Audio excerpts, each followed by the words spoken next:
Beleza. Bom, pessoal, então, como eu falei, né, eu vou tratar aqui agora sobre os dispositivos eletrônicos. Então, a gente vai delinear ali sobre junção PN, diodo, transistor de efeito de campo, transistor bipolar de junção. E aí, posteriormente, eu vou trazer algumas questões da própria Sebrasp, tá? Para a gente poder avaliar juntos, beleza? Começando, então, sobre... Ah, e um detalhe que vale a pena mencionar. Algumas coisas que eu vou tratar aqui vão ser conceitos de forma geral para que todo mundo fique no mesmo passo, né? No que tange os dispositivos eletrônicos, que no fim das contas vão ser a base da nossa eletrônica analógica. Se conseguir compreender isso aqui muito bem, além de conseguir resolver muitas questões, vocês vão conseguir avançar rapidamente sobre o restante da disciplina de eletrônica analógica, que aí vem as partes dos transistores, dos amplificadores, né, modelos de pequenos sinais, etc. Mas a base é isso aqui. Compreendeu isso aqui muito bem, dá para avançar bastante.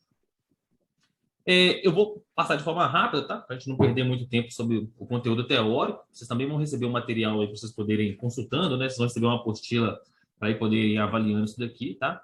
E aí depois a gente faz alguns exercícios. Bom, no que tange aos semicondutores, o que são semicondutores, né? Semicondutores, basicamente, eles são alguns elementos que eles não têm a condutividade tão alta quanto os materiais condutores e nem são tão resistivos quanto os materiais isolantes. Em geral, a gente costuma classificar os materiais condutores em dois tipos, né? Os intrínsecos ou puros, né? São aqueles que ainda não mudaram seu formato natural, né? Não foram alterados quimicamente, ou os extrínsecos, ou dopados, tá? A dopagem de um semicondutor, ela ocorre basicamente colocando algumas pequenas impurezas no elemento. Em geral, semicondutores são materiais que têm 4 elétrons na camada de valência e formam ligações covalentes com outros átomos do mesmo material. Então, vamos pegar o caso do silício.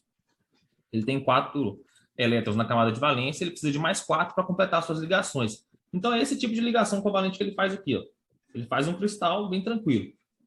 Qual que é a sacada da coisa para dopar esse material semicondutor e tornar ele mais condutivo? Eu basicamente vou fazer ou dopagem tipo P ou tipo N, inserindo outros elementos aqui.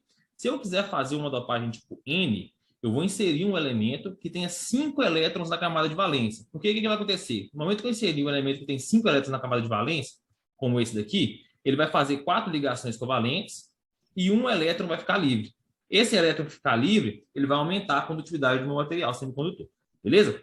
Para o caso do semicondutor tipo P, o que eu faço é, ao invés de colocar um material com 5 elétrons, eu coloco um material com 3 elétrons. Então, ele vai fazer uma ligação, 2 ligações, 3 ligações, e a quarta ligação ele não vai fazer. Então, esse material aqui, ele vai ficar com uma ligação a fazer. Essa ligação a fazer é o que a gente denomina lacuna, tá? Um espaço vazio para ser ligado. E aí o material ele vai estar mais positivo do que negativo. Bom, em geral, em materiais semicondutores, a gente vai ter origem a dois tipos de corrente. Correntes de difusão, elas basicamente ocorrem quando o material ele não é homogêneo, tá? O material ele é homogêneo quando em todo espaço ele tem a mesma quantidade de alguma grandeza física, né? No caso aqui, como a gente está tratando as grandezas químicas, se o material ele não é homogêneo, quer dizer que ele é mais dopado ou menos dopado em uma região. Quando o material é mais ou menos dopado em uma região, como a natureza ela tende a se comportar de forma a manter tudo em equilíbrio, uma corrente de difusão nasce em virtude de tirar portadores da parte mais dopada para a parte menos dopada, beleza? Isso aqui que é uma corrente de difusão. Uma corrente que deriva é aquela que vocês já estão acostumados, que é uma corrente que nasce em função de um campo elétrico aplicado, tá? Então, em geral, semicondutores vão ter esses dois tipos de corrente aí. Só acho que eu perdi o chat. Ah, tá, beleza, tá aqui. Qualquer coisa, vocês podem mandar mensagem no chat ou falar aí no voice, beleza, pessoal? Bom, prosseguindo no que tange os semicondutores, talvez a primeira revolução que a gente teve aí desde a criação dos semicondutores foi a famosa junção PN, né? Que nada mais é do que eu pegar um semicondutor tipo P e juntar com um semicondutor tipo N. Isso aí também é conhecido como diodo, né?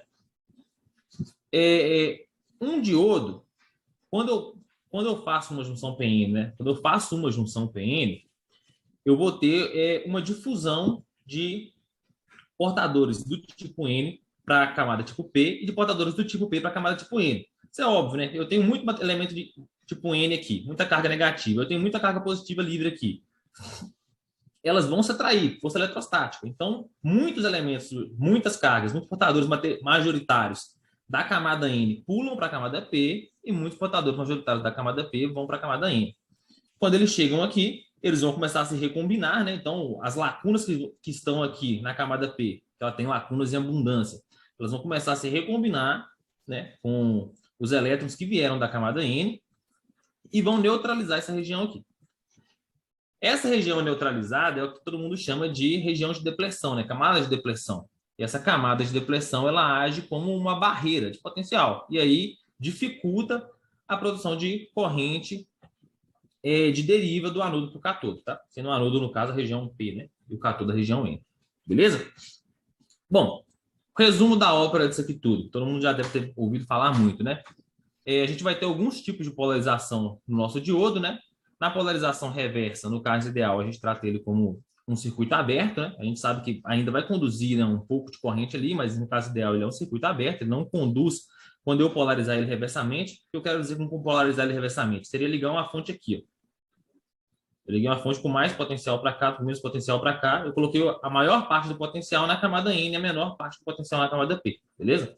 Do lado de menos potencial, eu inverti em relação ao P e o N. Isso aqui é uma ligação reversa. Essa ligação reversa, ela tende a aumentar a barreira de potencial. E aí, como ela aumenta a barreira de potencial, menos corrente ainda conduz. A gente tem a polarização reversa quando ocorre a ruptura, tá? E aí, no caso, é basicamente quando eu aumento tanto a tensão de polarização reversa que ainda assim eu consigo conduzir uma quantidade relativamente grande de corrente no meu diodo, beleza? Os dois efeitos que vão causar esse efeito de ruptura são o Zener e a avalanche. Basicamente, o efeito Zener ele ocorre com um nível de tensão mais baixo do que o efeito avalanche. Uma explicação do efeito Zener se trata de eu aumentar o campo elétrico até um ponto que ele começa a romper as ligações covalentes que tem nas regiões tipo N, nas regiões tipo P. E aí, quando ele rompe aquelas ligações covalentes, né, porque eu tenho átomos dopados ali, né? Eu tenho elementos dopados. Quando ele rompe essas ligações covalentes, eu começo a ter elétrons livres e lacunas livres aqui. E aí, essas lacunas e elétrons livres começam a se movimentar daqui para cá. Então, vai vir lacuna livre para cá, né, para a região tipo N, né? Porque cargas positivas atraem com cargas negativas e vão vir elétrons livres daqui para cá, tá? E aí, isso daí seria a corrente que é originária da região do efeito Zener. O efeito avalanche ele é um pouco mais diferente. Basicamente, o que ele ocorre é quando eu aumento tanto a tensão, e aí eu preciso de um nível de tensão um pouco maior do que o nível de tensão do efeito Zener. Eu aumento tanto a tensão que o elétron, que a carga, que o elemento de carga que é impulsionado através da minha junção PN, ela vai com tanta energia cinética que ela colide com outros átomos e rompe as ligações covalentes deles. Mas além de romper as ligações covalentes deles, eles também impulsionam os elementos portadores daquela ligação rompida com tanta energia cinética que eles vão e rompem outra ligação. E aí por isso que eu chamo de efeito avalanche, porque uma colisão dá origem a um elemento com energia cinética muito alta que faz outra colisão, outra colisão, outra colisão. Beleza? E a gente tem a polarização direta, né? A polarização direta é geralmente o mais simples de compreender, né? Que é basicamente eu ligar uma fonte do lado positivo no lado positivo e o lado negativo no lado negativo. Isso daí é o que eu faço ocorrer a condução para o nosso diodo. Bom, uma vez que eu tenho condução no diodo, a gente começa a elaborar alguns modelos para o nosso diodo, né? Então, você já deve conhecer alguns modelos. Vou desenhar um aqui que eu não especifiquei, por exemplo. A gente tem um modelo ideal do diodo, né? O modelo ideal do diodo é qual? Se eu tiver com tensão negativa, ele não conduz nada, né? Vou colocar aqui, VI. E qualquer tensão positiva, ele conduz tudo. Tensão negativa, ele não conduz nada. Então, esse daqui seria o modelo ideal do diodo. A gente tem um outro modelo aproximado do diodo, né? Que a gente sabe que a gente costuma colocar 0,5 ou 0,7 volts de queda de tensão do diodo. E aí a gente basicamente parte basicamente dessa curva ideal aqui, né? Onde basicamente com 0,7 volts, um diodo de silício ali, ele começa a conduzir relativamente bem, né? E aí um outro tipo de modelo que a gente costuma aplicar é o modelo bateria, né? Basicamente a gente trata o diodo como uma bateria. Se eu tiver mais de 0,7 volts ou 0,5 volts, dependendo do modelo, a gente vai conduzir aí uma corrente relativamente alta. Se não tiver menos que isso, ele não conduz nada. Mas o modelo real mesmo, o que realmente ocorre, é que a curva ela não é tão linear assim, né? Ela é mais aproximada disso aqui, ela é uma curva que ela cresce exponencialmente. E na polarização reversa eu tenho uma determinada corrente ali que vai haver sim, tá? Essa corrente vai existir porque basicamente, apesar de eu ter majoritariamente cargas negativas aqui, eu também tenho cargas positivas. E apesar de eu ter majoritariamente cargas positivas aqui, eu também tenho cargas negativas. Eles são o que a gente chama de elementos minoritários, né? Cargas, portadores minoritários de cargas. Esses portadores, eles não são afetados pela região de depressão, então eles podem avançar daqui para cá livremente, tá? Bom, na região, então, em geral, o modelo mais correto mesmo do diodo, ele é um modelo exponencial, onde a corrente que flui pelo diodo é dada por essa expressão aqui, ó, IS, que é a corrente de saturação, né? Explicado por uma exponencial elevada à tensão aplicada sobre o diodo, dividido por N, que é um fator que depende do diodo, isso daí é mencionado no datasheet, geralmente é 1 ou 2, tá? N multiplicado por VT. Quem é VT? VT é a tensão térmica, tá? Eu deixei aqui especificado do lado. Ela é igual a K, que é a constante de Boltzmann, T, que é a temperatura em Kelvin, e Q, que é a carga do elétron. Isso daqui, em geral, a gente nem fica calculando, tá? A gente aproxima para 25 milivolts a temperatura ambiente, que é aproximadamente 20 graus Celsius. Então, em geral, a gente só usa 25 milivolts. Bom, na polarização reversa, quando eu tiver uma tensão V de polarização reversa muito pequena, aproximadamente a corrente de polarização reversa vai ser menos a corrente de saturação, tá? Daí o nome. Bom, acho que talvez os princípios mais básicos aí do diodo a gente conseguiu de forma sucinta e rápida abordar. É importante ter em mente quais são os efeitos aí de ruptura do diodo, né, que fazem eles conduzir bastante corrente em polarização reversa, né? E também ter em mente que a gente modela o diodo de uma forma, mas não necessariamente é a única forma. Como eu falei, tem gente, em casos ideais, que a gente modela o diodo basicamente como uma chave, né? Ou conduz ou não conduz. Tem casos um pouco mais reais que a gente modela ele como uma chave com uma bateria. Então ele conduz, mas tem uma queda de tensão nele, né? E tem um modelo mais real. Oi. Oi? Isso não me acordou. Mas o celular te perturbou. Acho que não é comigo, né? Passou Bom, do prazo? e tem o caso mais real, né? Onde a gente modela ele como uma exponencial, que é o mais correto. Contudo, não é o que a gente vai fazer, porque demanda, em geral, né, na verdade, não é o que a gente vai fazer, porque demanda muito esforço físico para um cálculo que é aproximado dá bons resultados, tá? Mas é importante saber o fenômeno físico, porque algumas questões, como a gente vai ver, eles perguntam exatamente os contextos que a gente só conhece vendo essa expressão aqui, tá? E eu vou mostrar isso no final da nossa aula. Bom, transistor de efeito de campo, né? Acho que talvez esse daí seja o tópico que as universidades conseguem pior abordar, né? Em geral, muitos alunos saem sem conhecer muito bem como é que o MOSFET funciona, o JFET funciona, qual que é a diferença do MOSFET de intensificação para depressão, etc. Bom, primeiramente eu já disse, ele é um transistor de efeito de campo, porque além de ser um transistor, ele opera em função de campo elétrico, tá? Existem alguns tipos de transistores de efeito de campo, né? Existe o MOSFET, né, que é o transistor de efeito de campo metal óxido semicondutor, tipo intensificação. Eu vou explicar isso daqui posteriormente. Existe também o MOSFET, que é a mesma coisa, transistor de efeito de campo metal óxido semicondutor do tipo depressão, né? Vou também explicar isso. E existe um outro transistor de efeito de campo chamado JFET. Eu vou explicar ele também no final.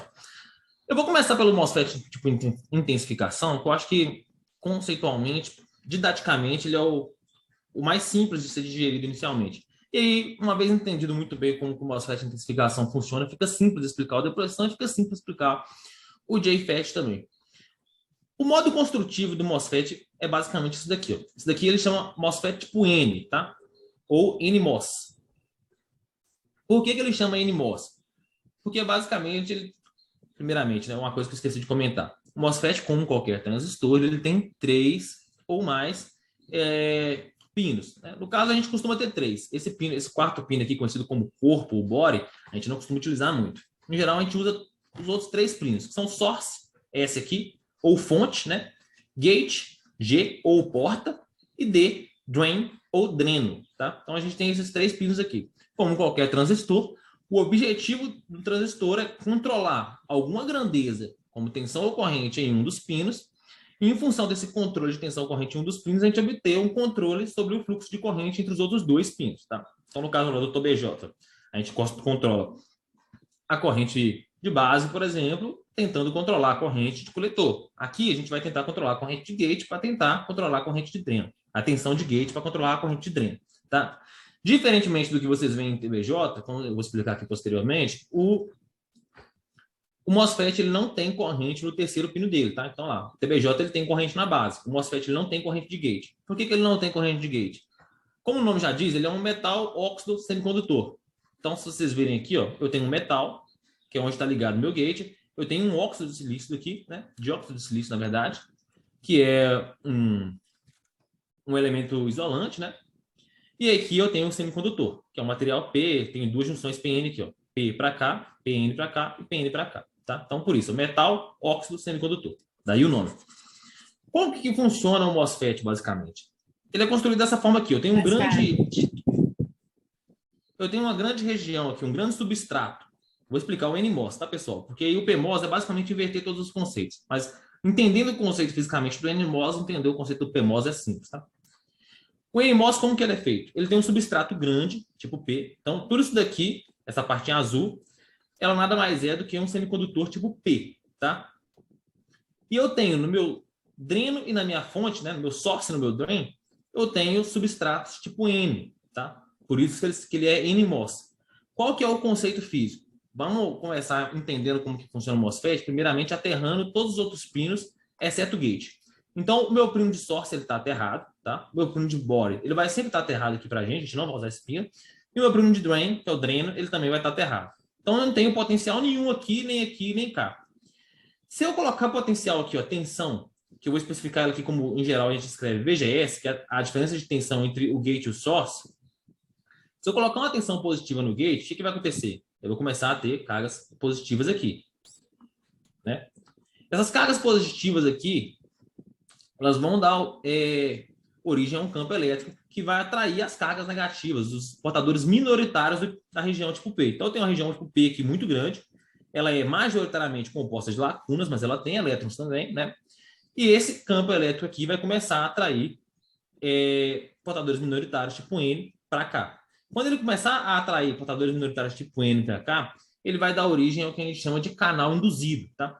Então, inicialmente, não há nenhuma forma de conduzir corrente entre o dreno e o source. Até que eu coloque no meu MOSFET uma tensão BGS. Uma vez que eu coloquei uma tensão BGS, ele vai induzir um canal de corrente aqui no MOSFET. E aí, nesse momento, se eu aplicar uma tensão VDS agora, né, uma tensão entre o dreno e o source, eu consigo fazer surgir corrente aqui. Beleza? Na realidade, isso daqui chama dreno, isso daqui chama fonte, porque ao aplicar uma tensão VDS aqui, eu vou puxar uma corrente negativa para cá, né? O canal tipo ele vai conduzir elétrons. Só que a nossa convenção lá de Benjamin Franklin não era de condução de elétrons, né? De elétrons, era condução de prótons. Então, a corrente negativa que flui para cá, a gente considera como uma corrente de elementos positivos que flui para cá, tá? Chama dreno, porque ele que puxa os elementos negativos, mas na verdade, na nossa convenção, a gente vai tratar como se a corrente fluísse do dreno para o source. Beleza? Então, basicamente, é assim que o MOSFET funciona. Eu vou induzir um canal nele, colocando tensão VGS, tensão de gate source, né? E uma vez que eu induzir um canal nele, qualquer tensão de dreno source vai fazer surgir uma corrente aqui nele, beleza? Bom, dessa forma, vale a pena explicar uma outra coisa aqui de uma vez. Se eu tentar desenhar uma curva aqui, ID, que é a corrente de dreno, corrente que flui pelo dreno, né? Que é a mesma que a corrente que flui pelo source, né? Diferentemente lá do MOSFET, que a gente tinha corrente de coletor, corrente de base, corrente de emissor, aqui não, aqui a gente só tem corrente de dreno, porque o óxido de silício aqui, ele impede a passagem de corrente de gate, né? Então não tem fluxo de corrente aqui no gate, tá? Se eu traçar uma curva aqui para o MOSFET de ID em relação a BDS, considerando que já há canal induzido, né? Então eu já tenho uma tensão de gate source induzida, eu teria algo mais ou menos assim. Sim. Alguém mandando mensagem. Eu vou explicar a função do terminal de borda daqui a pouco, tá? Pode ser que caia assim, mas eu vou explicar como que ele funciona. Basicamente, a gente teria uma coisa parecida com isso daqui, ó, tá? Onde essa região aqui, deixa eu pegar aqui de outra caneta.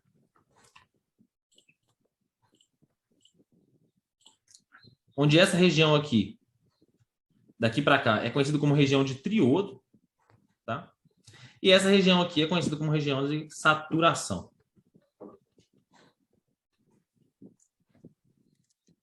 Eu explico por que ocorre a saturação no próximo slide. Aqui, que é onde eu não tenho VDS, ele está cortado, né? Então, se eu tiver ou VGS igual a zero ou VDS igual a zero, aí ele não conduz, ele está cortado, tá? Então, seria o corte. Tá?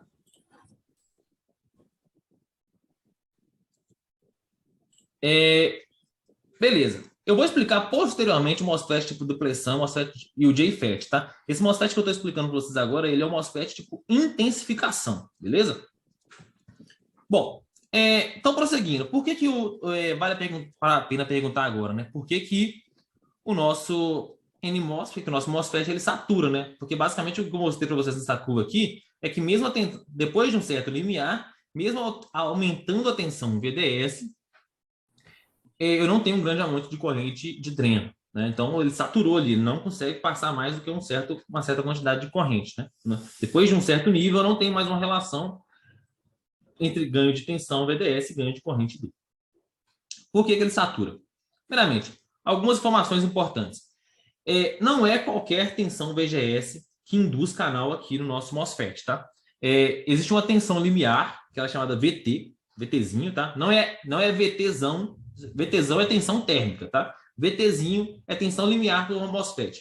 Existe uma tensão limiar, geralmente é 1,5 volt, que tem, cujo MOSFET precisa para poder ter um canal induzido. Então, eu tenho que colocar pelo menos 1 volt ou 1,5 volt, né? Isso varia de dispositivo para dispositivo, para conseguir induzir um canal aqui, beleza? Vocês vão ver isso na expressão da corrente D daqui a pouco. Beleza, então por que o MOSFET satura? Ele satura por conta desse fenômeno aqui, ó. Quando eu não tenho corrente VDS, quando eu não tenho tensão VDS no meu MOSFET, o canal induzido dele é isso daqui, ó. Esquematicamente falando, né? Claro. É isso daqui, ó. É linearzinho e tal, certinho. Tudo bem igual. Isso daqui é o canal induzido quando eu não tenho tensão VDS. Só que, no momento em que eu coloco uma tensão VDS, esse canal ele começa a ser estrangulado aqui. Então, ele estava aqui, eu coloquei uma tensão VDS, ele começou a ser estrangulado na extremidade do dreno. E conforme eu vou aumentando a tensão VDS, ele vai sendo ainda mais estrangulado. Esse estrangulamento do canal é que faz com que, a partir de um certo limiar de tensão VDS, eu sature o meu dispositivo, meu transistor. E aí eu não consigo conduzir mais tensão do que aqui. Beleza? Bom, em um resumo geral, modo corte. Ou eu não tenho canal induzido, ou eu não tenho tensão VDS, tá? Qualquer um desses dois aqui, se eu não tiver canal induzido, ou não tiver tensão VDS, não tem corrente circulando no meu dispositivo e eu estou em modo corte. Modo triodo, tá? Eu tenho canal induzido, então eu tenho o quê? Eu tenho VGS maior que VT, tá?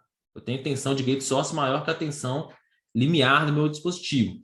E eu tenho VDS menor que a sobretensão de saturação. Esse VOV aqui, ele é denominado sobretensão de saturação. Quem é VOV? VOV, ele é o quanto VGS é maior do que VT, tá? E o modo de saturação, ele ocorre justamente quando o meu VDS ele é maior do que o meu VOV, tá? Então, no momento em que o meu VDS, que é a tensão de dreno source, for maior do que a sobretensão de saturação, ou seja, que é maior do que a tensão de gate source menos a tensão de tensão limiar, eu estou no modo saturação. Obviamente, também eu preciso ter canal induzido, né? Não dá para entrar em saturação sem ter canal induzido. Bom, no fim das contas, a corrente D do MOSFET é dada por essa expressão aqui, tá? É como a gente acostuma com ela. Não é uma expressão muito difícil. μN e COX são parâmetros construtivos. Em geral, isso daqui, ó, é especificado em função de KN, esse cara que chama parâmetro de transcondutância do processo, tá? Ele é dado, em geral, em miliamperes por volt quadrado, tá?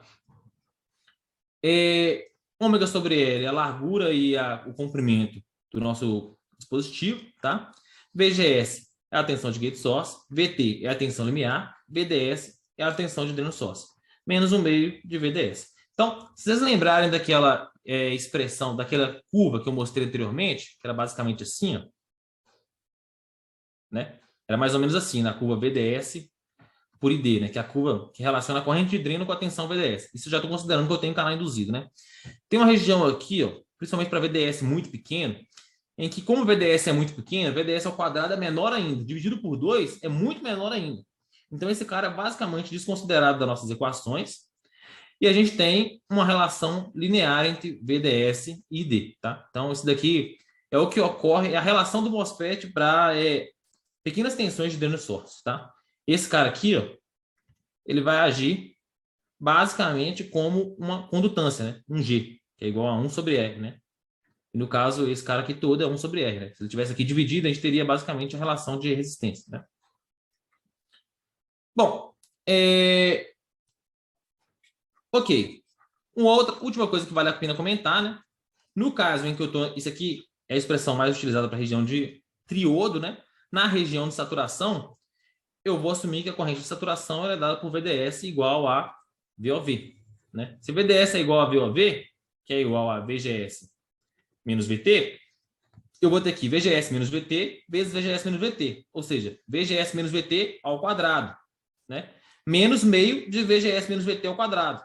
Então, basicamente, o que vai acontecer é que esse cara na expressão de saturação vai sumir e vai surgir 1 sobre 2 aqui. Então, essa daqui seria a expressão para saturação, 1 meio de Kn, né? Que geralmente vai ser dado como Kn. Esse cara aqui, ele é a capacitância do óxido de silício aqui. M é os portadores. Ômega sobre N é VOV ao quadrado.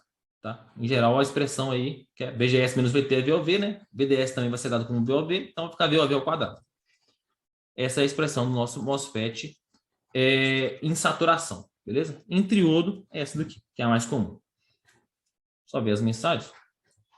Ah, tá.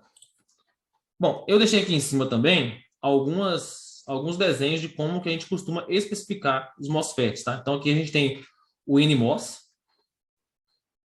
e aqui a gente tem o PMOS, tá? A diferença do NMOS para o PMOS não é muita, pessoal, mas, por exemplo, no PMOS, a gente vai ter que VT, ele é menor que zero, tá? Ele é uma tensão negativa.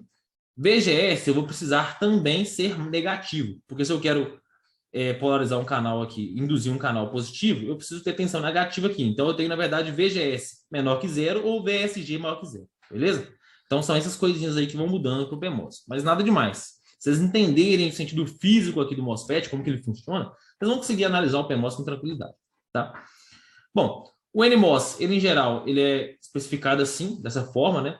Se eu tiver especificando a setinha a partir do terminal de Bohr, né? Percebam que o terminal de Bohr, de corpo, ele está aqui embaixo, né? Se eu tenho uma setinha daqui para cá, eu basicamente estou falando isso aqui, ó. Setinha daqui para cá, eu estou indo do positivo para o negativo. Então, o negativo é o meu canal. Se meu canal é negativo, ele é tipo N, beleza? Por isso que a setinha está vindo aqui, ó, para dentro do canal, beleza? Do Bohr para o canal. Para o PMOS é o contrário, né? Se meu canal no PMOS ele é positivo, então o meu substrato é negativo. Logo, a setinha do diodo, lá, lembra do diodo, da junção PN, a setinha do positivo para o negativo. A setinha ela vai do positivo para o negativo, por isso que ela está para fora aqui, tá? Umas outras representações também são dadas colocando as setinhas no terminal de source, né? E se a setinha está saindo para o terminal de source, quer dizer que o source é negativo. Se o source é negativo, o DEN também é negativo, meu canal é negativo e eu estou com NMOS, né? A setinha está indo do terminal de source para dentro do meu dispositivo. Basicamente, porque o meu source é positivo, né? Se meu source é positivo, o DEN é positivo e o canal é positivo. Por isso que é um PMOS, tá? Quando a gente não costumar representar esse terminal de Bohr aqui, é porque ele está aterrado, tá? Junto com o source. É o que mais acontece. Efeitos do MOSFET, né? O que acontece nesse dispositivo? Da mesma forma que a gente teve lá os efeitos do diodo, a gente tem alguns efeitos também para eminentes no MOSFET. Primeiro efeito, modulação de canal, né? Também conhecido como efeito Early. É o mesmo efeito que tem no TVJ, tá? Corre por motivos diferentes, mas é o mesmo efeito. Eu disse anteriormente que a tensão VDS, né? Vamos voltar lá no desenhozinho. Eu falei aqui anteriormente que a tensão VDS, aqui, ó, ela não influenciava na corrente do meu dispositivo, né? Eu falei que, na verdade, quem induzia o canal era somente minha tensão VGS, que VDS, na verdade, ele determinava a corrente, mas não por indução de canal, não por mudar o canal, né? Ele somente especificava se o canal saturou ou não. Mas fora isso, ele não mudava esses parâmetros de corrente. Isso não é totalmente verdade, tá? Existe uma coisa que é o seguinte: na prática, eu vou redesenhar aqui aquela curva VDS por ID. Eu falei que ela era assim, né? Uma vez saturava, uma vez que o MOSFET saturava, ele ficava linear. Na realidade, não é assim, tá? Ela é mais ou menos assim. Ela cresce um pouco depois da saturação, tá? Mesmo com o MOSFET saturado, o aumento de VDS ainda tem um pequeno aumento de corrente de dreno. Por que isso ocorre? Isso daí ocorre porque depois da saturação, eu falei com vocês, a saturação ela faz aquele estrangulamento do canal, né? Então faz o canal chegar aqui, ó. Por isso que saturava. Só que se eu aumentar ainda mais o meu dreno, eu vou ainda diminuir mais ainda o meu canal. Então, ao invés dele estrangular aqui, ele vai estrangular aqui. Resultado disso, eu diminuí o comprimento do meu canal, né? Meu canal agora ele tem um comprimento L menos ΔL, que foi o tamanho de comprimento que eu perdi. Antigamente era só L. Qual que é o efeito disso? Eu vou ter um ganho de corrente em função do aumento de dreno, sim, mesmo na saturação. Por quê? Porque se o meu L aqui cai, ó, ele está dividindo, né? Se ele era um número maior e agora ele é um número menor, o fator ID total ele aumenta. Então, um aumento de VDS vai fazer um L diminuir e por L diminuir, ID aumenta, beleza? Esse efeito aí é chamado modulação de canal. Tem o efeito da temperatura também, tá? Em termos técnicos, o que acontece é que, conforme a temperatura aumenta, aquela tensão limiar VT do MOSFET, ela vai cair, tá? Só que isso daí implicaria em um aumento de corrente, né? Porque se minha tensão limiar VT caiu, a minha sobretensão de saturação aumentou sem um aumento de ganho VGS, né? Somente em função da diminuição de VT. Contudo, é o seguinte, além de também diminuir a tensão a tensão limiar, também diminui o parâmetro de transcondutância do processo, Kn, né? Que é igual a μN COX. Aquele parâmetro lá, ele também cai. E ele cai com mais influência do que VT cai. E se esse parâmetro cai, a corrente de dreno ela diminui, tá? Por isso que, em termos práticos, mais temperatura no MOSFET é menos corrente, tá? Efeito de corpo, né? Perguntaram aí agora. Como que o bore atua, né? Se eu não tiver ele aterrado no source. Isso é muito, muito raro, pessoal.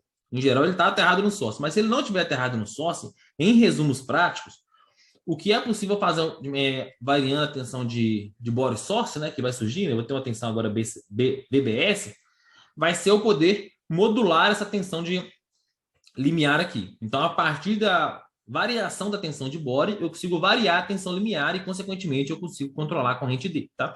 Então, ele vira mais um terminal de corrente, de controle de corrente de dreno. Só que agora eu não estou controlando a corrente de dreno nem por VGS e nem por VD, tá? Eu estou controlando a corrente de dreno pela quantidade de tensão necessária para induzir um canal. Beleza?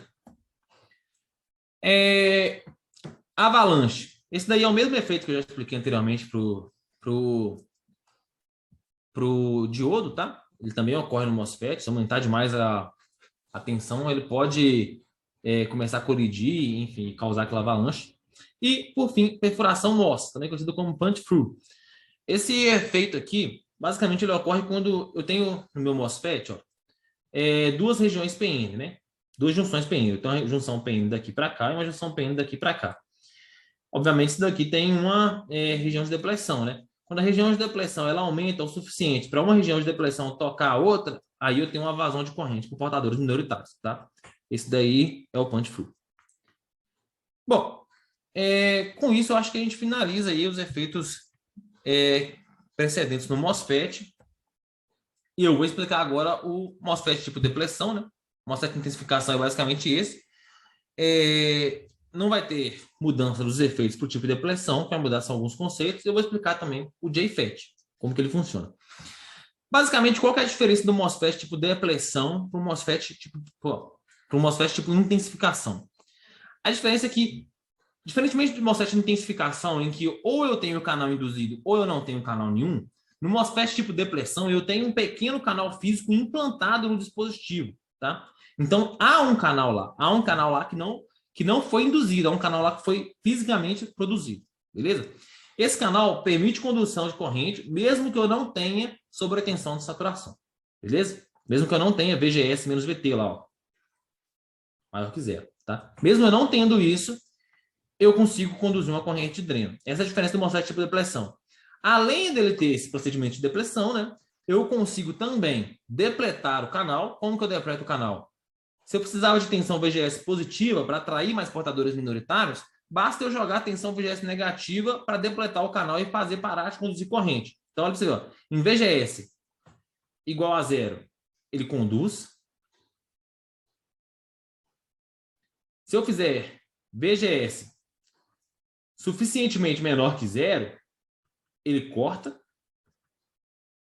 E se eu fizer VGS maior que zero, ele intensifica.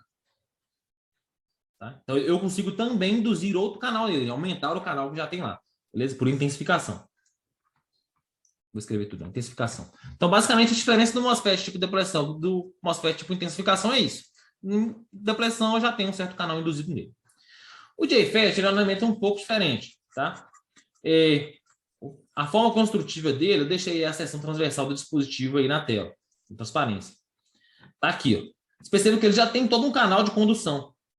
O que ocorre no JFET é o seguinte: eu vou ter uma tensão, um VGS, lá, vou ter o dreno, gate, source, igualzinho. Mudou, foi só como que eu construí o dispositivo.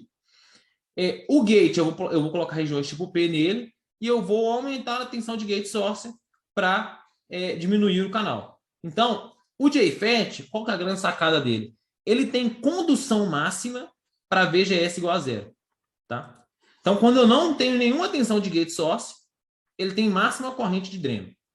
Conforme eu aumento a tensão de gate source, eu vou diminuindo a região de passagem, o canal de passagem aqui. Porque eu vou aumentando o tamanho do canal P. E aí, até que o momento que eu estrangulo esse canal, e aí quando eu estrangular esse canal, não passa mais nenhuma corrente. Tá? Então, ele tem tensão zero, e eu vou diminuindo tensão zero, máxima corrente, e eu vou variando a tensão de gate source para poder fechar o canal dele. Então, basicamente, é como se fosse uma torneira que está sempre aberta, e a porta de gate é basicamente para fechar. Tá? Ela não abre mais do que já está aberta, ela só fecha. Então, esse seria o funcionamento do JFET. Eu nem trouxe as equações dele, não. Assim, eu deixei lá no resumo para vocês, tá? Poderem consultar e tal. Mas eu não trouxe porque isso aqui é raro. É mais comum cair conceitos teóricos do que conceitos calculáveis para JFET. Justamente porque, em geral, assim, na microeletrônica, o que a gente quer, na verdade, o objetivo final das coisas é construir bons amplificadores transistorizados, né? E um MOSFET acaba sendo um muito melhor amplificador do que um JFET. Então, a gente nem aborda muitos conceitos disso, não. Então, se vocês olharem lá o livro do Cedra, que é o mais, assim, ó, diria eu que talvez é o mais completo, mas também mais denso livro de microeletrônica, ele mal aborda JFET, tá? Bom, e por fim, o mais conhecido, né? Que é o TBJ. Deixa eu só beber uma água aqui, pessoal.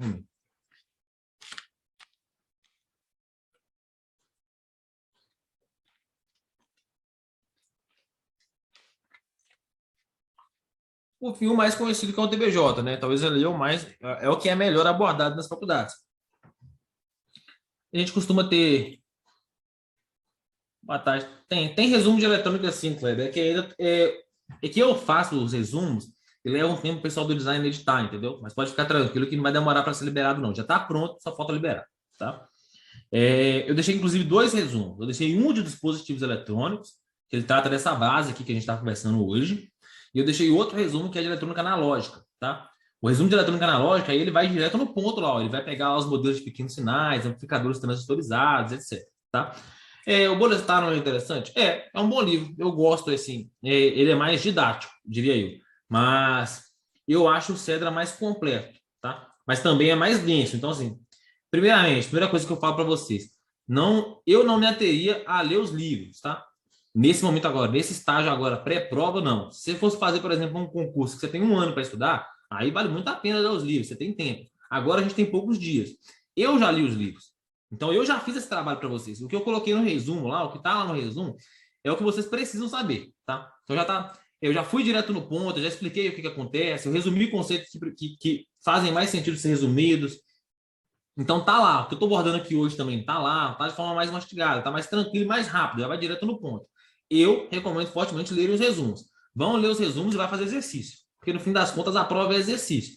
Se for parar para ler o CEDR ou ler o Boiler-Star, vai levar um certo tempo, tá? Vale a pena ter os livros aí, os PDFs, etc. Vale, se você quiser fazer uma consulta pontual, esqueci determinado conceito. Sei lá, quero saber como que é a influência da temperatura no diodo.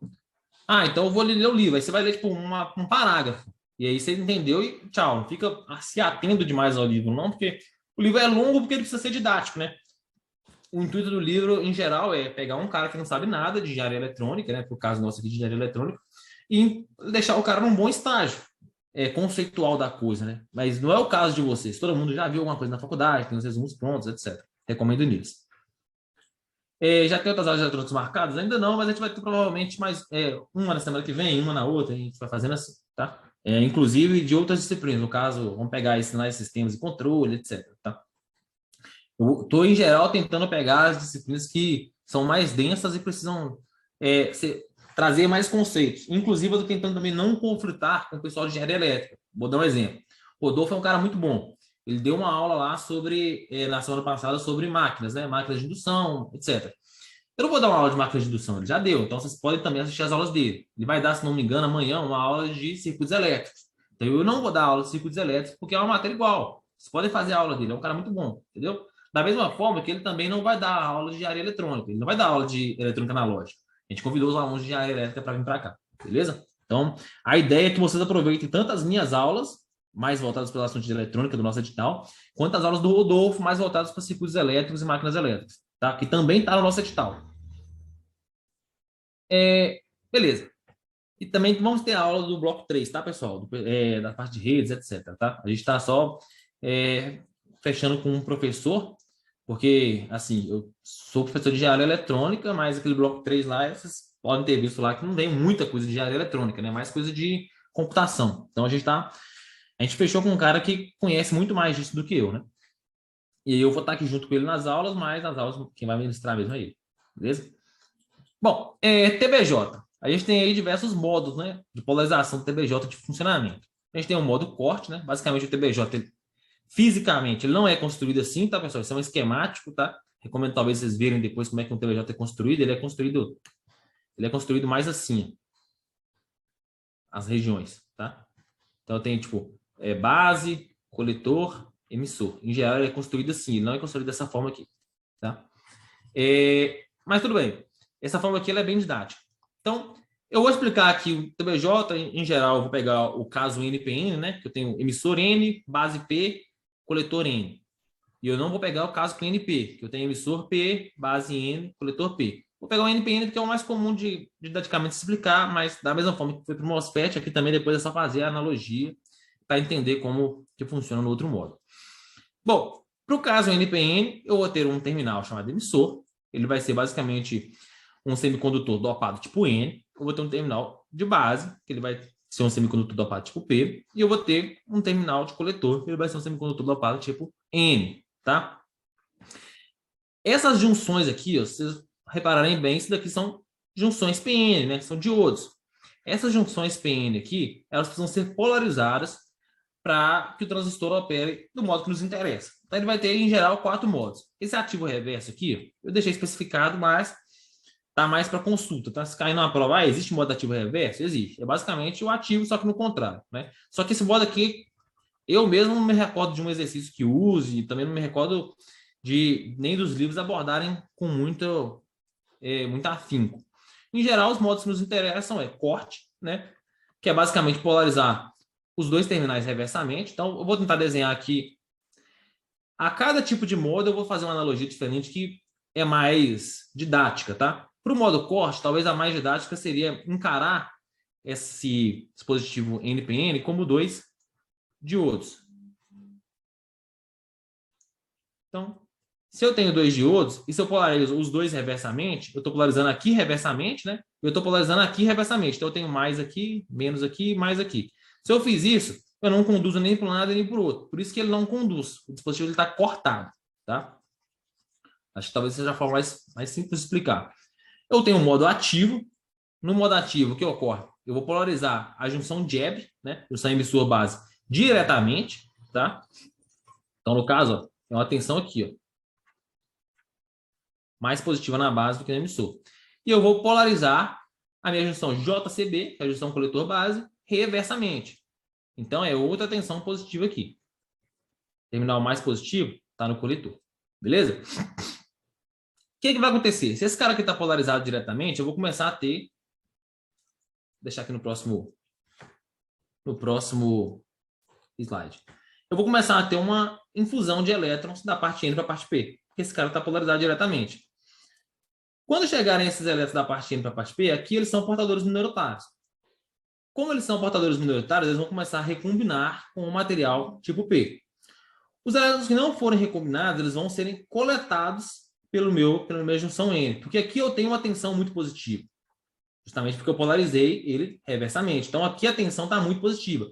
Quando esses elétrons chegam aqui muito perto, ele basicamente, uma vez que a junção de base ela é mais negativa em tensão do que a junção de coletor, quando os elétrons chegam aqui, é muito mais interessante serem coletados para o coletor do que para a base, beleza? Por isso daí o nome coletor, né? Porque os elétrons que são injetados do emissor para a base, eles são coletados pelo coletor, tá? Em geral, algumas recombinações vão ocorrer aqui, tá? Em função dos elétrons que são injetados do emissor para a base.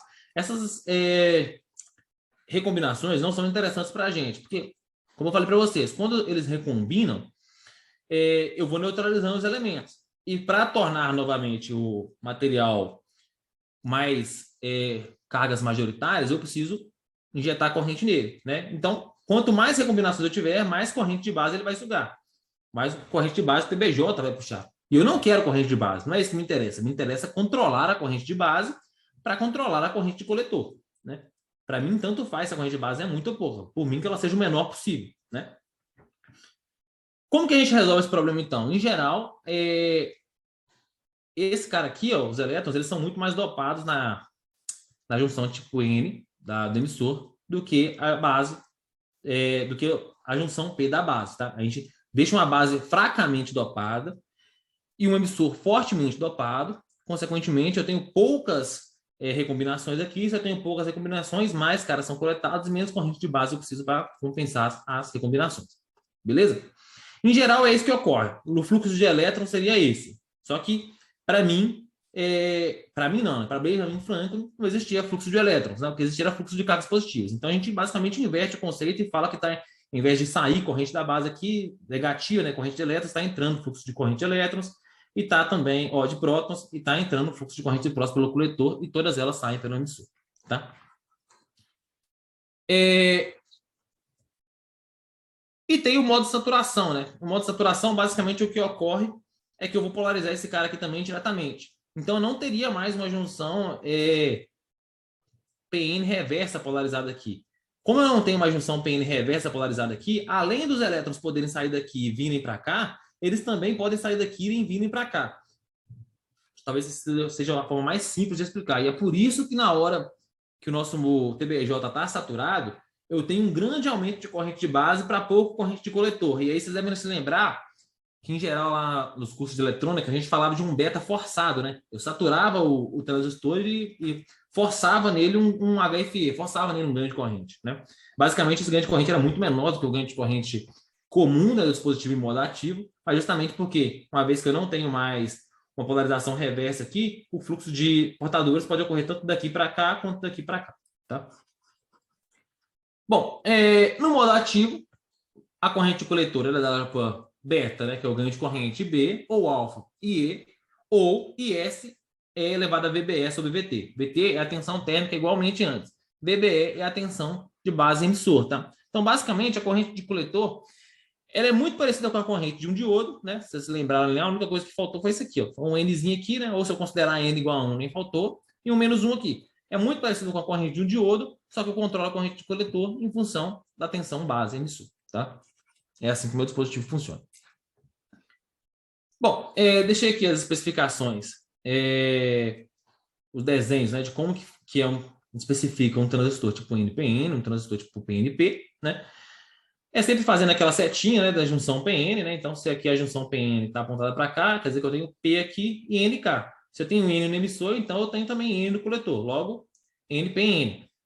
Se aqui a setinha está entrando para cá, então aqui eu tenho P e aqui eu tenho N. Se aqui eu tenho P e aqui tenho N, aqui eu também tenho P. Então é PNP, tá?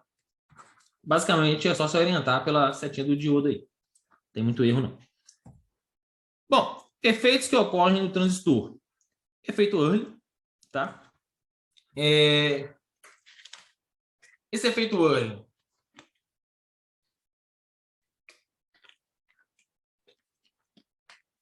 é muito parecido com o efeito que eu expliquei lá no MOSFET, né? Eu vou aumentando a tensão VCB aqui, e aí eu consigo também aumentar a corrente de C, controlando a tensão VCB, tá? É basicamente o mesmo tipo de efeito. Eu vou modulando a largura. Basicamente, é porque a gente não explicou, mas conforme eu aumento a tensão VCB aqui, eu vou aumentando a região de depressão. Se eu aumento a região de depressão, esse cara aqui, a base, o tamanho da base, ela vai diminuir. E se o tamanho da base diminui, o ganho de corrente aumenta, tá? Então, como o ganho de corrente aumenta, a corrente também aumenta. A gente tem ruptura no transistor, tá? Pelas mesmas rupturas que a gente explicou para o diodo, a gente também tem para o transistor. Então, se eu aumentar demais as tensões de polarização ali a um limiar acima do aceito pelo dispositivo, ele pode romper e começar a conduzir corrente de polarização reversa. E a gente também tem a dependência de beta com a temperatura, tá? Então, conforme a temperatura varia, o ganho de corrente pode variar, né? Beta também é conhecido, tá, gente? Como ganho de corrente, ou alguns livros trazem HFI, tá? O ganho de corrente ele pode aumentar com a temperatura ou diminuir. Eu deixei aqui alguns gráficos, né? Isso daí, consequentemente, influencia também nas correntes que fluem pelo dispositivo, né? Bom, a gente viu alguns conceitos, então. Só voltando. A gente entendeu como é que funcionam os semicondutores, né? De forma geral, a junção PN e o diodo. Um transistor de efeito de campo, né? Tipo intensificação, tipo depressão, JFET. O TBJ, né? De forma geral também. Eu não trouxe aqui todos os modelos de pequenos sinais e tal. Isso daí tem lá uma apostila. Uma vez que entendido os conceitos de como funcionam os dispositivos, é mais simples digerir aqueles caras lá. Basicamente, as mesmas expressões que eu tenho no slide aqui, eu mostrei lá como é que chega também os modelos de pequenos sinais, tá? Então, vocês podem dar uma olhada lá, assim que sair. E agora, eu trouxe algumas questões para vocês, padrão CESP-Sebrasp. Na verdade, quase todas são CESP-Sebrasp, acho que só uma questão que não é. E a gente vai fazendo aqui junto, a gente vai conversando, para vocês verem que a banca cobra muito isso em diversos concursos, né? E que pouco tempo de estudo, mas se compreender bem a fundo com o que você está trabalhando, fica simples de resolver a grande maioria das questões. Beleza? Então, pessoal, se vocês quiserem colaborando aí na resolução de questões, enfim, falarem qualquer coisa, fiquem à vontade, tá? Primeira questão aí, ó, da CESP, Sebrasp, né? Analista de gestão de resíduos sólidos, engenharia elétrica de 2019. Né? Acerca das aplicações possíveis dos dispositivos eletrônicos, julgue o item seguinte. O diodo não é indicado para a utilização em termômetros digitais, né? Devido à baixa dependência de sua tensão com a temperatura ambiente. E o cara está perguntando aqui, eu poderia usar o diodo como um termômetro? Né? Então já especifica uma certa tensão sobre ele e fica medindo a corrente dele para medir a tensão e temperatura ambiente? Dá para fazer isso? Bom, dá para fazer, né? Como a gente viu lá, apesar da gente... sei lá, dá para fazer. Apesar da gente assumir modelos de chave para um diodo, né? Ou chave aberta ou chave fechada, ou chave com bateria, né? Considerando aquela tensão de 0,7, 0,5, o modelo real do diodo é uma exponencial, né? A corrente que flui sobre ele é uma corrente de saturação que multiplica por uma exponencial vezes elevada a tensão sobre N vezes a tensão térmica. Essa tensão térmica aqui, ela era quem? K, constante de Boltzmann, T sobre Q, né? Então, a temperatura está aqui, ó. Ela é tão... A temperatura influencia tanto na tensão da corrente do diodo quanto a tensão influencia. Então, obviamente, dá para responder, né? Mas muita gente falaria que não. Bom, o enunciado no que se refere à teoria dos materiais semicondutores e aos componentes fabricados com o uso desses materiais, julguem o item subsequente.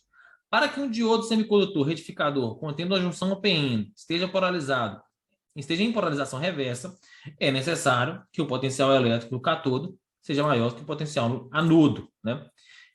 Talvez uma forma simples de lembrar isso, pessoal, é o seguinte, ó, vou pegar o desenho do diodo, né? O início sempre é o A, tá? E o fim é sempre o C. Tá? A forma mais simples aqui. Então, teria a região P, a região N, P é o anodo e N é o cátodo, tá? Para eu ter uma polarização reversa, é necessário que o potencial elétrico do cátodo seja maior que o do anodo. Uai. Então, basicamente, o que ele está falando é colocar uma fonte de tensão aqui, né? Onde o mais está aqui e o menos está aqui. Exatamente. Isso aqui é o conceito de polarização reversa. Então, a questão está certa. Beleza? Outra questão da CESP aí, né? Oficial de inteligência aí, a BIM, se não me engano, 2018. No que se refere à teoria dos materiais semicondutores e aos componentes fabricados com desses materiais, julgue o item subsequente. Um dos processos para se produzir um semicondutor de silício do tipo N consiste em dopar um material semicondutor intrínseco de silício com impurezas, de forma que determinada quantidade de átomos de silício na estrutura cristalina sejam substituídos por átomos de elementos químicos adequados para o processo, com 5 elétrons na banda de valência. Esse processo de modificação do semicondutor intrínseco permite gerar um material em que os portadores majoritários são os elétrons. Bom, isso aqui é a definição exata, né, de como gerar um material dopado, né? Tá perfeito aqui, ó. Você pega lá, você gera um material dopado tipo N, você vai pegar um material de silício, enfim, ou germânio, etc., né? Tem 4 átomos na camada de valência e dopa ele com elementos de 5 átomos na camada de valência. E aí um átomo vai ficar livre, né? Igual eu expliquei lá no início da aula, e com esse um átomo livre, ele vai ser um elétron livre, enfim, vai aumentar os portadores majoritários, que são os elétrons, justamente esses que ficaram livres. Então, corretíssima essa questão. Analista de gestão de resíduos.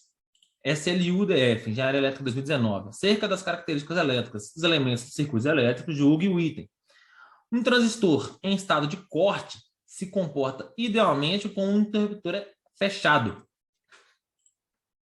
E aí, pessoal?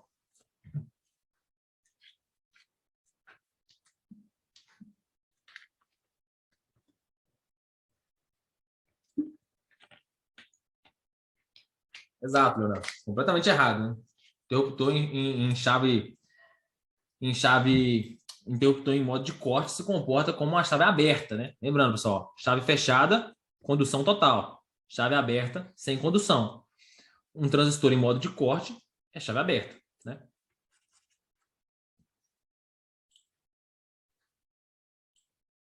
Beleza, vamos para o próximo. Acerca das aplicações possíveis dos dispositivos eletrônicos, julgue o item seguinte. Em isoladores ópticos, pode-se utilizar a associação de 2 transistores bipolares de junção para aumentar o ganho de corrente total do isolador, tá? Ganho de corrente, pessoal, falei lá, ó, é o beta, tá? Ou o HFE, né? Esse daqui é o ganho de corrente. E aí? Esse daqui eu não tratei nessa aula. É, isso aí, Vitor. Exatamente, configuração Darlington. Basicamente, pessoal, se vocês se recordaram lá, ó, o que é um isolador óptico? Isolador óptico, basicamente, eu pego um LED, né? Então, eu vou ter um LED aqui, no isolador, e esse LED ele vai acionar, geralmente, um TBJ. Tá? Então, basicamente, é isso daqui que ocorre. Esse LED é ele quem vai acionar um TBJ. Isso aqui é um optacoplador. Por quê? Porque eu polarizo o TBJ somente com luz do LED. Então, eletricamente, o lado de cá está desconectado do lado de cá. Tá? Eles são conectados somente por luz. Esse dispositivo aqui, esse transistor, né, optotransistor, ele tem um ganho de corrente beta dele, né, próprio dele. O que está falando dessa questão aqui? É comum, eu posso, né, pegar esse transistor e fazer basicamente isso daqui com ele.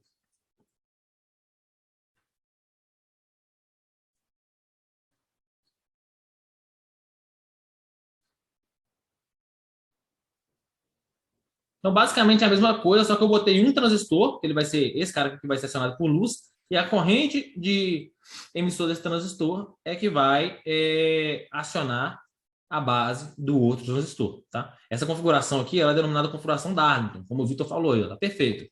E basicamente o ganho de corrente dessa configuração aqui é o produto do ganho de corrente individual, tá? Então, o produto desse com o produto desse vai dar o ganho de corrente total, beleza? Então, tá correto.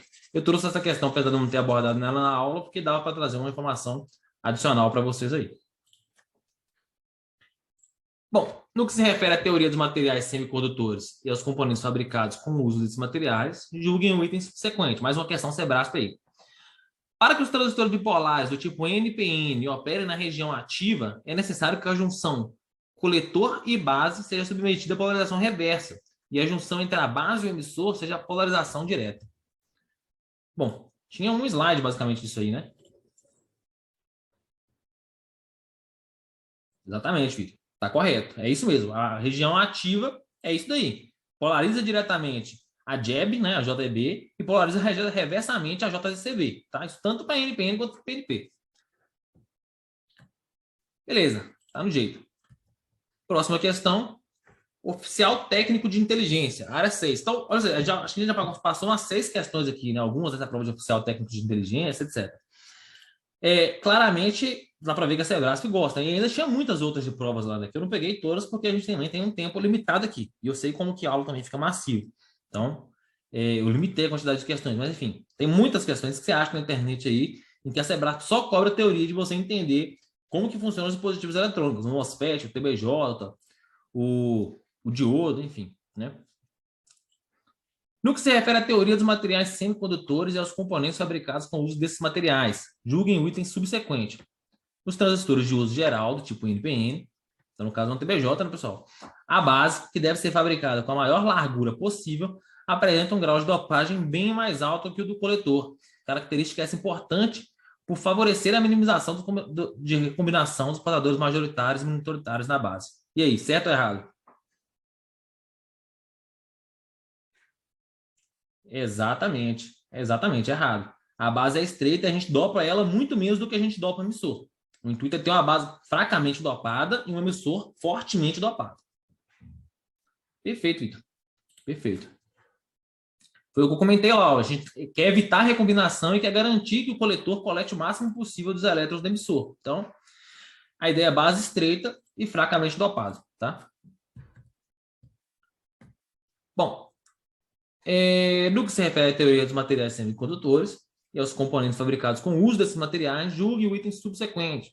Nos transistores do tipo PNP, os portadores majoritários no emissor e no coletor são as lacunas, e na base são os elétrons. Então, essa questão aqui é basicamente entender como que funciona a dopagem de um semicondutor, né? Chama PNP, você não precisa nem saber muito de TBJ para entender isso aqui. Chama PNP, quer dizer que esse cara aqui é dopado com material tipo P, ou seja, lacuna. Esse cara é N, que é a base, é elétron. E esse cara aqui, que é o coletor, é lacuna de novo, né? Não tem erro. Então, outra questão aí, né, a lista de fiscalização aí, esse daí não é padrão CESP, né, mas não é da CESP, é da Quadrix. No que se refere ao conceito de eletrônica analógica, julgo o seguir. Transistores MOS são menos sensíveis a descargas eletrostáticas que os transistores bipolares de junção. E aí, pessoal, certo ou errado? E por quê, né? Agora eu vou deixar vocês mandarem por quê no chat, porque isso eu não falei.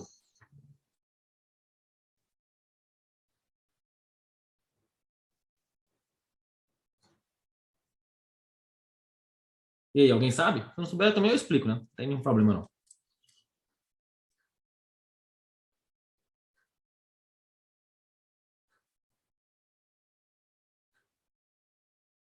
Bom, tá errado, né? Obviamente tá errado. Exatamente, eles são sensíveis. Você tem que lembrar que é o seguinte, ó. Transistores MOSFET, eles são somente polarizados por campo elétrico, eles não precisam de corrente. Então, uma descarga eletrostática vai alterar o campo elétrico da região, né, e pode polarizar o dispositivo. Então, somente um campo elétrico próximo pode polarizar o dispositivo, entendeu? Então, como também aí o Guilherme Toledo complementou e etc, né? Exatamente, Vitor. Transistores de plasma são acionados por corrente, MOSFET são campo. Então, uma descarga eletrostática aí pode alterar o campo da região próxima ao dispositivo, né? E fazer ele conduzir, etc. Ou seja, dispositivo muito mais sensível à descarga eletrostática. Esse aí, inclusive, é um dos motivos que TBJ costuma ser muito utilizado na indústria, por exemplo. Né? Beleza.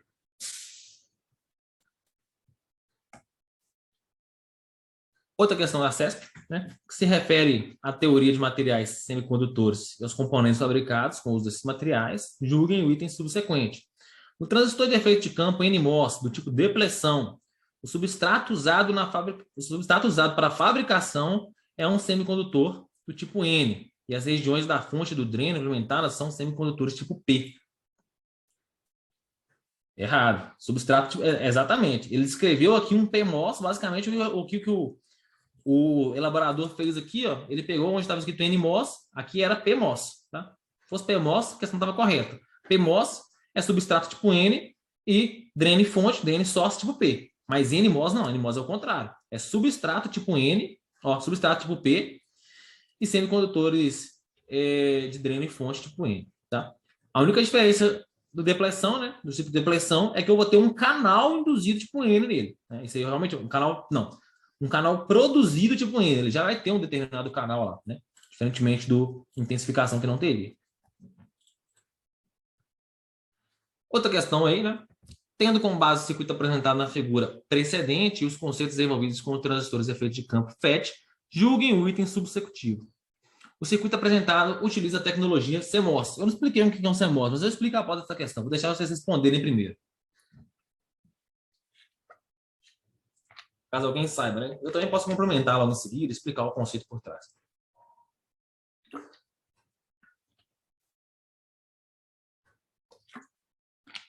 Excelente, Vitor. Excelente.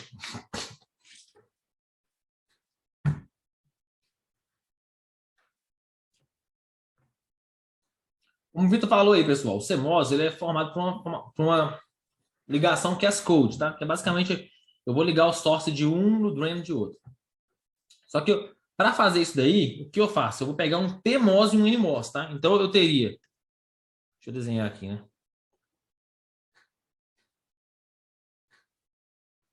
Vou tentar desenhar basicamente uma aqui.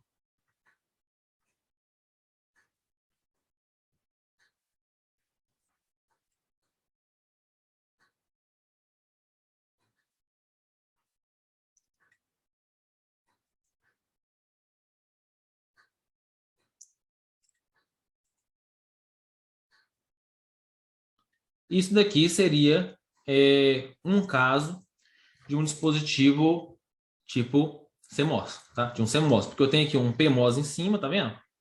E eu tenho um NMOS embaixo. É só olhar a setinha, né? Setinha entrando aqui no canal, setinha saindo do canal. Aqui não, aqui eu tenho as duas setinhas entrando no canal, então o canal ele é negativo, eu tenho NMOS em cima e NMOS embaixo, tá? Por isso que aquilo ali não é um CMOS. Uma outra forma de produzir um CMOS também é de forma física, tá? E aí basicamente, para fazer um CMOS de forma física, você pega um substrato gigante lá, tipo P, né? Geralmente. E aí você faz aqui, ó, um PMOS de um lado. Você faz o que o pessoal chama de N-well, né? É um poço N aqui, um outro substrato tipo N aqui. E aí, nesse cara aqui, você faz um tipo P, um tipo P. Eu vou desenhar tudo certinho aqui que vai ficar mais claro.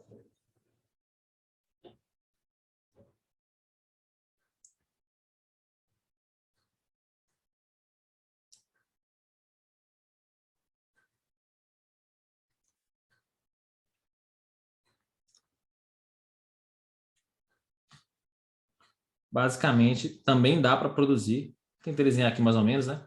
Que seria um CMOS, que é Complementary MOS, né? Que é um MOS complementar, seria basicamente dessa forma aqui, tá? Isso aqui seria achurado porque teria um dióxido de silício aqui, tá? Tentei desenhar mais ou menos, para separar os dois dispositivos. Mas assim também daria para produzir um CMOS, tá? Ele é basicamente feito dessa forma aí, ó. Eu pego um substrato tipo P normal, faço um NMOS nele aqui no cantinho, tá vendo? O dreno, gate, o source. E aí eu boto um N-well, né, um poço N nele, né? Que é um substrato tipo N dentro, substrato tipo P, e aí eu faço um PMOS aqui, né? Dreno, gate e source. Entendeu? Basicamente seria isso daí.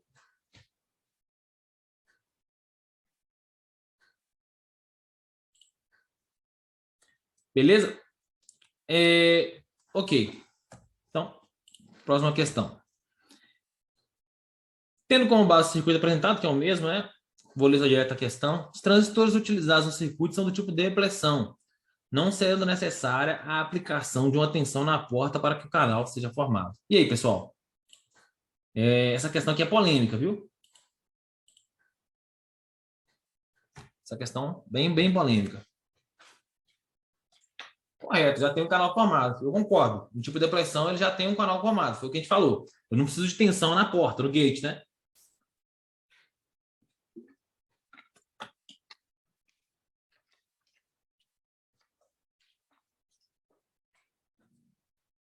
Alguém mais quer falar alguma coisa para essa questão aqui? Que tem um fator nela que é diferente. Não, Vitor, você estava certo. Você não precisa de ter aplicação de tensão nele, não. Já tem um canal lá já. Só que tem uma coisa nessa questão aqui que está diferente. É exatamente isso aí, Guilherme. É os símbolos, cara. É porque é o seguinte, gente, ó. A banca tentou falar que esse cara aqui era tipo depressão. Só que MOSFETs do tipo depressão, em geral, eles são ou representados. Igual, deixa eu pegar na figura anterior lá que eu mostrei antes. Vamos voltar lá. Aqui, ó. Eles são ou representados botando um negrito aqui na parte mais densa para representar o canal induzido, ou eles são simplesmente representados quando esse cara aqui está fechado. Esse cara aqui está aberto, não é por acaso, não. É simplesmente para mostrar que não há canal induzido nesse cara aqui. Ó, não há canal fixo, produzido. Tem que ter canal induzido. Ou seja, esse símbolo aqui não é de MOSFET de depressão, ele é de MOSFET de intensificação. Beleza? O enunciado aqui, ó, 100% correto. Beleza? Inclusive, a banca colocou que a resposta, a Sebrasp, né, colocou que essa afirmativa aqui era certa. Na minha opinião, essa questão deveria ser anulada. Ou bota errado, porque isso daqui não é um MOSFET tipo intensificação. Depressão. É MOSFET tipo intensificação. Beleza? Seria depressão se esse símbolo aqui tivesse fechadinho. Entenderam? Mas eu também não sei dizer se era anulado, não, tá, pessoal? Eu julgo que deveria ter sido anulado. Porque o símbolo não condiz com o enunciado.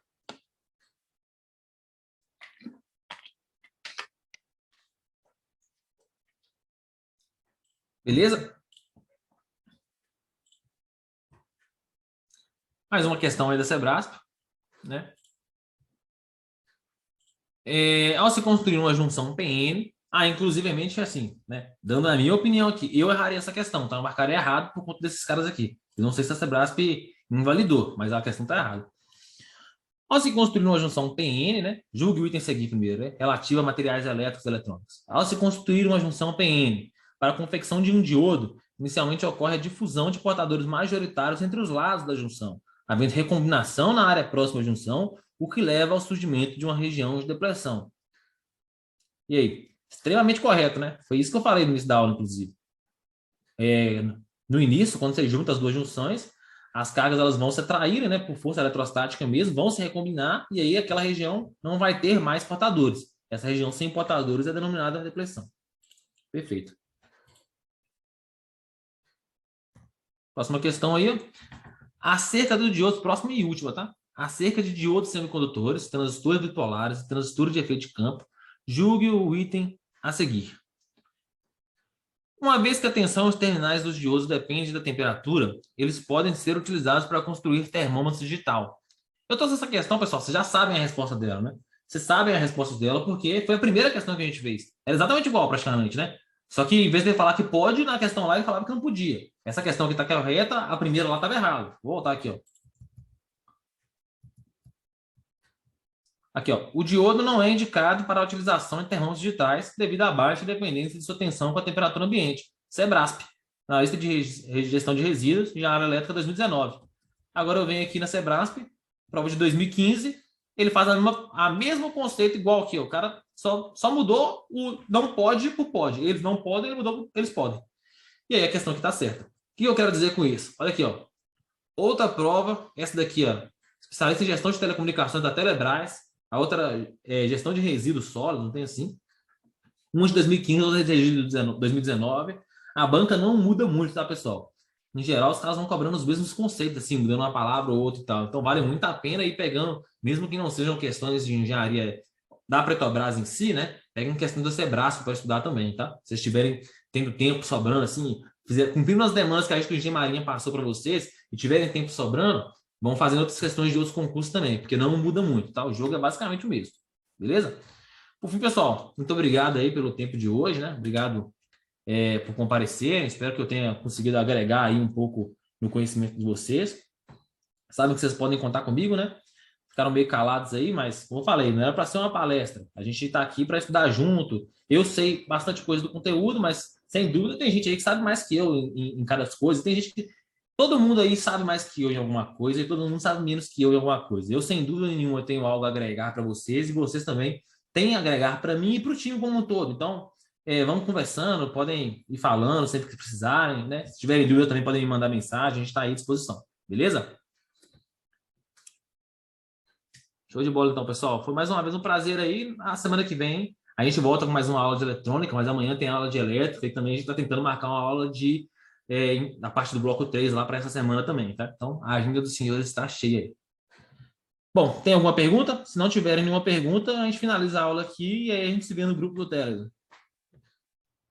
Ô, Guilherme, Oi, tem uma pergunta. pode falar. Na verdade, a respeito de sinais e sistemas, Ah, tá. sobre uma estratégia de estudo, assim, porque essa parte de, por exemplo, frações parciais, a passagem da FT para o domínio do tempo, essas coisas eu vi que não cai muito na CESP, né? Então, assim, eu tava vendo que é mais a questão de análise, algo do tipo, assim, o que que você indicaria? Deixar isso um pouco de lado, porque dependendo de algumas frações parciais ficam muito longas, né? E cálculos muito longos eu vi que não costuma cair tanto, assim. Cara, dado assim, primeiramente, tudo é relativo, né? Pela pergunta, eu imagino que você talvez não tenha muita afinidade com sinais e sistemas, né? Não sei se é o caso, imagino. O que eu faria na sua situação, tá? Recomendo, inclusive, fazer. Estuda bem a teoria dos sinais e sistemas, que é uma teoria densa e, na minha opinião, grande parte dos candidatos não entende, tá? Eu falo pelas pessoas que eu já lecionei para concurso, pelas pessoas que eu vi na faculdade, é difícil as pessoas compreenderem a teoria dos sinais e sistemas. Então, tenta entender o conceito da teoria, como que funciona cada coisa. Entende bem a teoria. E faz esses exercícios. Quanto às questões de cálculo de transformada, equações de síntese, equações de análise, né, que é síntese, transformada inversa e análise da transformada. Foca em o básico, tá? Aprende o básico, aprende cosseno, seno, exponencial, impulso, degrau, entendeu? Funções básicas. Se cair, vai ser alguma coisa desse tipo. E não precisa focar muito em como que eu vou fazer a transformada inversa da 5 ao quadrado, etc. Não precisa, entendeu? Faz o básico, porque o básico, assim, você vai fazer, sem dúvida, 80% ou mais da prova, tá? Ah, tá, beleza. Não, essa parte até domínio legal mesmo. Pelo menos a parte básica da tabela, né, de transformadas. O que eu não domino mesmo é a transformada discreta, a discretização que eu não peguei legal. A gente vai ter uma aula aí sobre sinais e sistemas. Aí nessa aula eu vou abordar esses conceitos de, não sei se você quis dizer com discretação, se você quis dizer amostragem, ou se você quis dizer DFT, né, que é a transformada discreta. Mas eu vou abordar os dois, tá? Na verdade, eu vou conferir primeiro no edital se cai DFT. Discretização eu sei que cai. Mas aí, o que tiver lá, que for, assim, né, tangível a gente aqui, eu vou abordar e aí eu tento ir amarrando essas pontas soltas para vocês, beleza? Mas no mais eu focaria nisso. Tenta entender os conceitos muito bem, né? Saber o que acontece e por que acontece, mais conceitualmente do que nos cálculos, tá?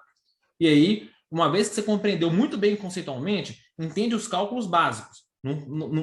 O que eu quero dizer, olha, o conceito vale a pena ir avançado. Vale a pena entender por que as coisas acontecem e como que elas acontecem. Os cálculos, o básico, entendeu? Acho que vai te economizar tempo, principalmente para você que já sabe bem os conceitos, né, pelo jeito. Ah, beleza, então fechou. Beleza? Show. Pessoal, mais alguém quer perguntar alguma coisa?